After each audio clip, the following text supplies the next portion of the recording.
this tutorial we're going to be looking at how to read crochet patterns.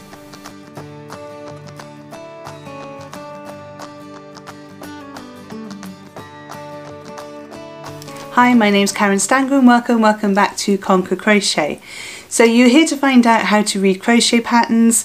There are some things that all patterns should have. Some patterns will have little quirks, some patterns have things completely omitted. But let's go with the basics and we'll see exactly how we can create our finished piece by following a pattern. So let's go over to my table. Okay, so to read a crochet pattern you obviously need a pattern. You could be getting one from the internet, there's free and paid ones. You could be using a book or a magazine or wherever you get your crochet patterns from. So usually you will have some sort of picture that will show you what the pattern is and the title, and then you'll have a list of what you will need. So for this one I need to have yarn, so it says a double knit yarn, 4mm crochet hook, pair of scissors, a needle and a tape measure. Okay, so I've got everything I need. So I can just pop those to the side because the last thing you want to do once you start crocheting is have to get up again. Real nightmare. Okay, you may have something that mentions tension, so if tension and gauge is important, then it will mention tension and gauge in your pattern. Then you move on to abbreviations. So most patterns should say what their abbreviations mean. There are standard abbreviations, but not everyone follows them. So hopefully it would say next to it what the abbreviations mean. Sometimes you might actually get a little description of how to do a particular stitch, particularly if it's an uncommon one. So that might be at the start of the pattern as well. If you're not au fait with all of these abbreviations, I do have in the Conquer Crochet Project Folder UK terms and US terms, what the abbreviations actually mean, and then if you need to translate them across, then you can have those there as well. Slip stitch is sometimes known as SLST, or it's known as SS, depending on who's written the pattern. It should say on your pattern, doesn't always, it's a real bugbear of mine, whether they're using UK terminology or they're using US terminology. If it doesn't say, what I tend to do is go through and see if I can find a single crochet, because single crochet doesn't exist at all in UK terms. So if I find a single crochet, an SC, anywhere in the pattern, I know that it's a US one. And if it says double crochet, well, it could be both. You see, it could be a double crochet here and it can be a double crochet for the UK terms. So that's always handy to have, and I really wish more people, if you do design patterns and you don't put this on, please can you do that. So I have my pattern here and there's photographs all the way through, but I've actually created a special pattern for you. I don't even know if it makes up a proper pattern, but I wanted to show you all the different things that you might come up against in a pattern. So looking at this one now, we've got row 1, row 2, row 3. That means we're going to be working backwards and forwards in rows rather than working in a round. If we were working in a round, it would probably say RND, so RND 1, and then give you the instructions. So worth knowing there. Right, I'm not going to use a 4mm hook and a double knit yarn. Just for this video, I'm going to swap it out for an Aran yarn and a 5mm hook, just because I find it easier for you to see on the video. Okay, but always stick to what your pattern says, otherwise you'll end up with something the wrong size, and nobody wants that. Okay, so row 1 starts off with a slip knot, SLKT, sometimes SLK, sometimes SK. So you can make your slip knot in whichever way you want. And next it says Ch10. Ch stands for chain. So we're going to chain 10. 1, 2, 3.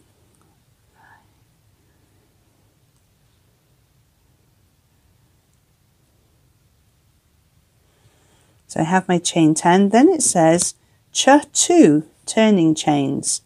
Okay, so that means I'm going to chain 2 extras. 1, 2.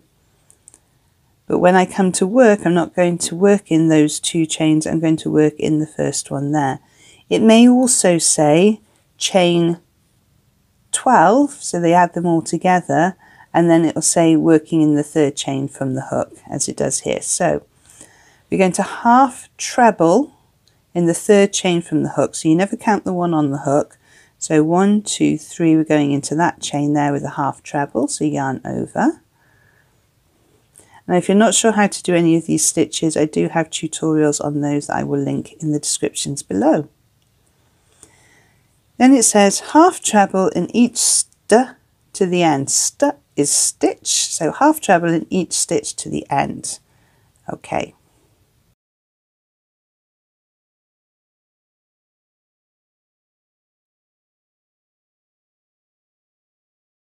Okay, so that's my last half treble in the last chain. Okay. Then it says chain 2 and turn. Sometimes the chain 2 and turn will be put onto the next row. So it depends on how they've written the row. So I'm going to chain 2, 1, 2, and I'm going to turn my work. Okay, row 2. The chain 2 counts as a half treble. So if you've ever seen that one, that means when you've chained 2, if it counts, you don't work into this first gap here because that's part of that stitch. If it doesn't count, and often it'll say chain 2 does not count, then you will work into this first stitch here. Okay, so if chain 2 counts as a half treble, I'm not going to work in that stitch, I'm going to work in the next one. So I'm just going to read ahead, see what I need to do. Half treble in each of the stitches to the end. Okay, so I'm not going to work into here, I'm going to work into all the other stitches in this row.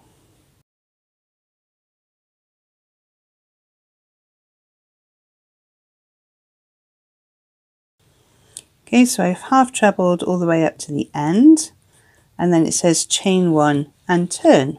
Okay, chain 1 and turn. So that's row 2 complete. Row 3. Oh, work an FP HTR. So the FP means front post and then half treble. This was US terminology. It would be front post half double crochet.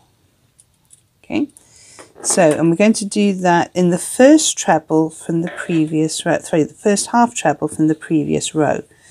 So we need to look at our half trebles from the previous row, and there's the first one. This is the chain, so there's the first one, and we're going to do a front post half treble. So I'm going to yarn over, go in behind the post, yarn over, pull back through, oops, half treble. Okay, then it says work a back post half treble in the next stitch. Okay, so this time I need to go into this stitch here, but from behind. So I'm going to yarn over, go in behind. I do have a video on how to do front and back post trebles or half trebles. Okay, then we've got this little asterisk, and it says front post half treble, back post half treble, and then the asterisk again. And that says repeat from there to there. So repeat from asterisk to the end. So basically I'm going to do front post half treble, back post half treble, repeat again and again and again and again till I get to the end. Okay, so that was a back post, so I need to do a front post and a back post.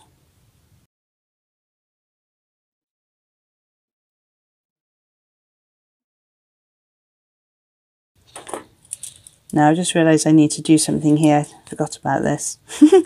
So I'm going to do a half treble in the turning chain. So half treble into this turning chain here. There we are, that would just give me a nice neat edge. Okay, so I've followed row 3. Row 4, repeat row 2. to the last half treble. Okay, so row 2 was chain 2,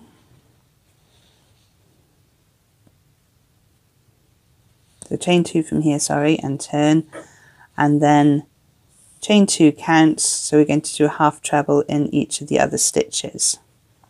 Alrighty.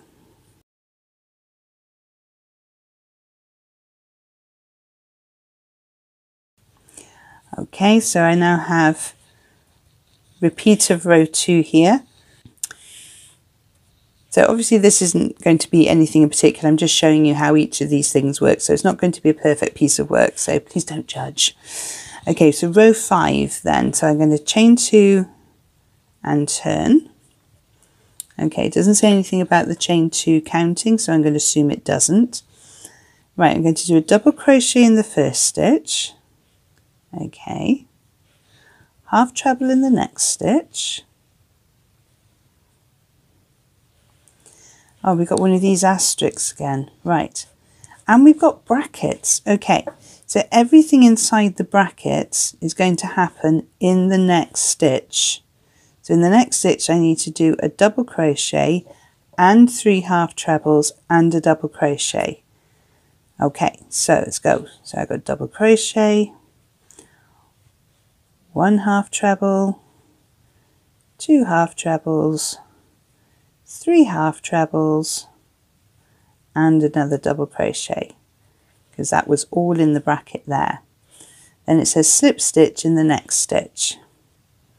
Okay, we can do that. And then there's the asterisk again. So we go back to the beginning. So in the next stitch I'm going to do double crochet,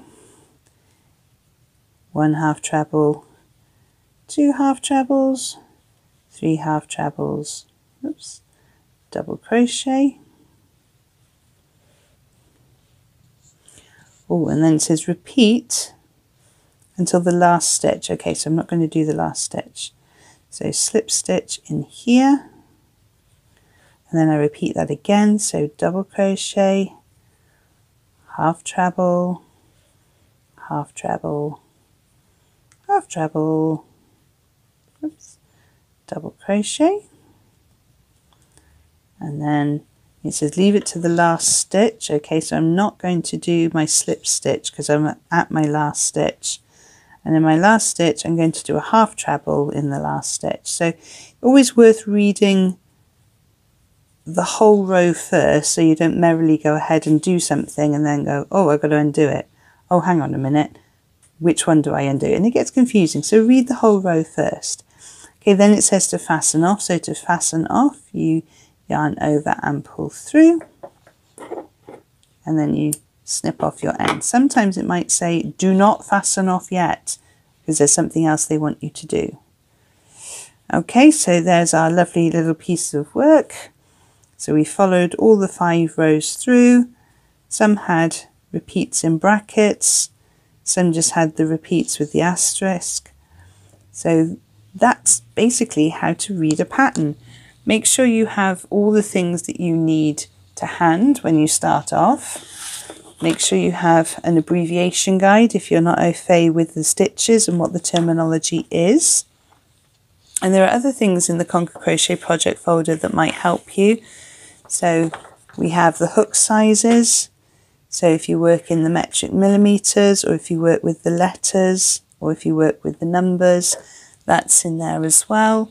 If you're not sure about yarn weight conversions, so we tend to work in the ply and the double knits and the Aran in the UK, but then that has different weight names in the US and in Australia, and then there's a recommended hook size for you to use there. And one of the other things I think is great is to have a little project record page, so you can say what your project is, when you started it. You could put a little photo, you could put a sample of the yarn there, and it's really useful just to keep track of what you've made, especially if you want to make something again. So useful to have there. So that's how to read crochet patterns. Take it slowly, check whether or not you're working in rounds or rows, check you know what all the abbreviations mean, read through the entire row or round before you start so that you know what's happening when you get to the end of the row or round. Really hope you found this tutorial useful. If there's any information that you would like to know, please check out the description below, and you can always send me a message on Instagram. I'm at Conquer Crochet over there, and on Facebook. I've popped 2 more videos on the screen to help you on your crochet journey, and I will see you over there. Thank you so much for joining me on this one, and happy hugging!